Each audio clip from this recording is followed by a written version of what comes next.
Ito na yata ang pinaka-bising araw na nakita ko dito sa lugar na to. Ito mga kasabayan ko na to, papunta ito sa Walmart.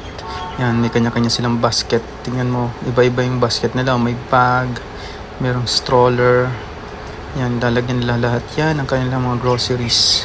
At ako, may titignan lang din naman ako pero hindi ko napapakita kung ano ang itsura sa loob ng Walmart. At baka mabidyohan ko na naman yung mga chocolate. Grabe magtulubag na naman yung mga anak ko. Kala mo naman itinatain ng daddy ang pera din sa Hawaii. Practice lamang. Malay mo, next year, di ba? Babae na lang ang kulang. I mean, asawa pala. Kung makasabi ng babae, akala mo irerentahan lang no? Napakalinis naman talaga ng kalsada dito, no? Halos wala kang makitang tao kasi halos nakasasakyan.